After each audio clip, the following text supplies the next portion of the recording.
Pose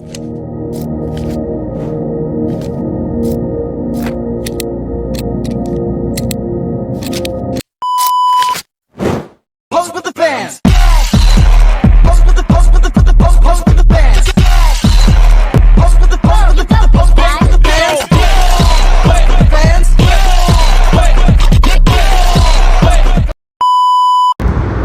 Halo, di video kali ini kami akan menjelaskan materi edukasi bisnis mengenai manajemen keuangan.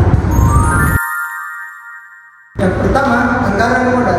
Anggaran modal yaitu rencana untuk investasi dalam aset tetap yang bertujuan untuk meningkatkan kemampuan produksi, efisiensi, atau daya saing perusahaan. Selanjutnya yaitu langkah-langkah penyusunan anggaran modal. Pertama, identifikasi proyek investasi. Yang kedua, estimasi biaya proyek. Yang ketiga, proyeksi arus kas. Yang keempat, analisis kelayakan investasi. Yang kelima, pengambilan keputusan. Yang keenam, implementasi proyek. Yang terakhir, monitoring evaluasi. Ada beberapa contoh pentingnya anggaran modal. Pertama yaitu pengelolaan risiko. Pengelolaan risiko membantu meminimalkan risiko investasi dengan analisis yang mendalam. Nah, yang kedua, alokasi sumber daya. Alokasi sumber daya menjamin bahwa daya digunakan secara efisiensi untuk proyek yang paling mendalam. Yang ketiga, strategi jangka panjang. Nah, strategi jangka panjang menyediakan kerangka kerja untuk perencanaan jangka panjang dan pertumbuhan yang berkelanjutan. Dan yang terakhir, keempat, dasar keputusan yang kuat.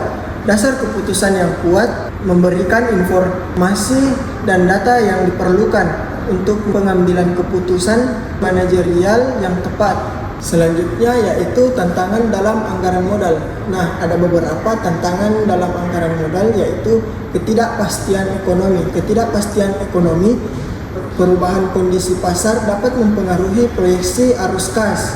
Dan yang kedua, estimasi yang sulit. Kesulitan dalam memperkirakan biaya pendapatan masa depan.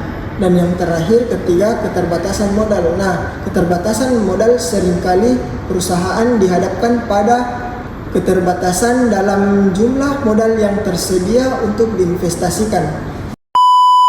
Di sini saya akan menjelaskan tentang penggolongan aset. Jadi, apa itu penggolongan aset? Berdasarkan likuiditas terbagi menjadi dua, yaitu aset likuid dan aset tidak likuid. Golongan aset berdasarkan sifat. Yang pertama yaitu ada aset tetap, aset lanjut, dan aset tidak berwujud. Berdasarkan kepemilikan terbagi menjadi empat, yaitu aset milik sendiri, aset sewa, sewa operasi, dan sewa pembiayaan. Berdasarkan tujuan penggunaan terbagi menjadi dua, yaitu aset operasional dan aset investasi. Selanjutnya, saya akan membahas aset investasi. Yang pertama, saham. Saham adalah instrumen yang menunjukkan kepemilikan di suatu perusahaan. Investor yang membeli saham berpotensi mendapatkan. Saham dapat memberikan imbal hasil tinggi, tetapi juga membawa risiko tinggi karena fluktuasi harga, capital gain, dan dividen. Yang kedua, obligasi.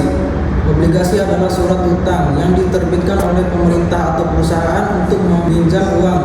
Karakteristik utama obligasi, pendapatan bunga, dan pengembalian pokok.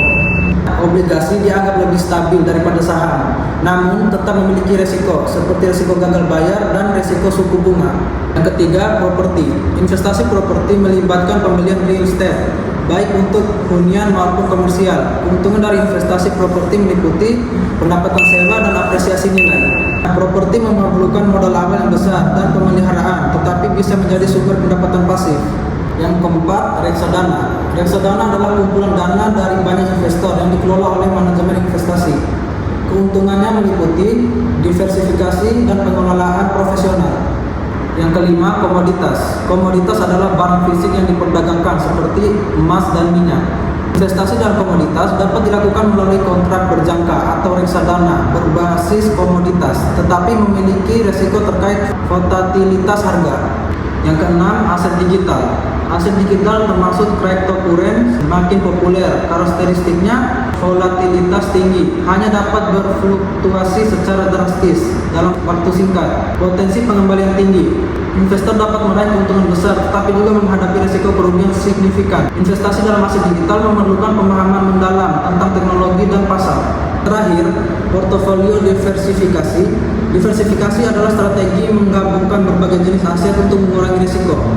Dengan memiliki portofolio yang beragam, investor dapat mengurangi paparan risiko dan meningkatkan stabilitas. Metode-metode keuangan yang digunakan. Yang pertama ada analisis laporan keuangan. Menganalisis neraca, laporan laba rugi, dan laporan arus kas untuk menilai kinerja perusahaan. Yang kedua ada budgeting, proses perencanaan, pengeluaran, dan pendapatan untuk mencapai tujuan keuangan. Analisis rasio, menggunakan rasio keuangan untuk mengevaluasi efisiensi dan profitabilitas perusahaan, seperti rasio likuiditas, solvabilitas, dan profitabilitas. Yang keempat adalah valuasi aset, menentukan nilai aset perusahaan melalui metode diskonto, disingkat DCF, perbandingan pasar, dan biaya penggantian. Kelima adalah penganggaran modal, proses mengevaluasi dan memilih proyek investasi jangka panjang berdasarkan potensi laba.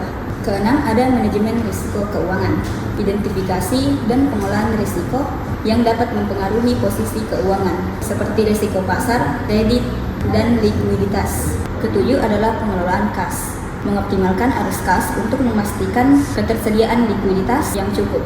Terakhir ada analisis sensitivitas, menilai dampak perubahan variabel kunci terhadap kinerja keuangan.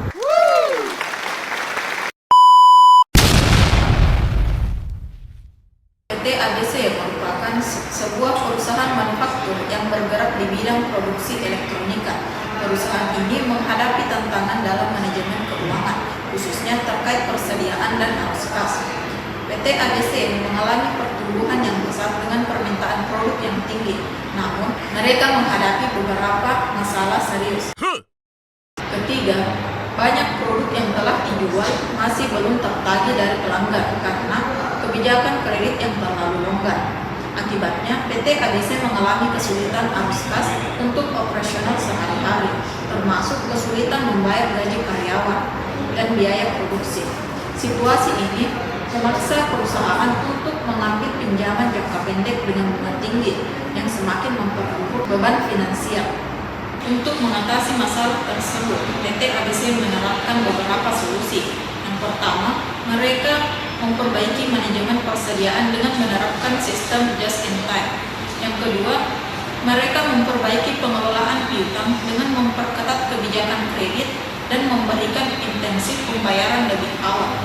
Yang ketiga, mereka melakukan negosiasi dengan pemasok untuk memperpanjang waktu pembayaran, serta melakukan restrukturisasi utang untuk mendapatkan bunga yang lebih rendah atau mencari modal ekuitas. Setelah menerapkan solusi-solusi tersebut, PT ABC berhasil mengatasi masalah arus kasnya dan kembali stabil secara finansial. Mereka juga berhasil meningkatkan efisiensi operasional serta memperbaiki hubungan dengan pemasok dan pelanggan.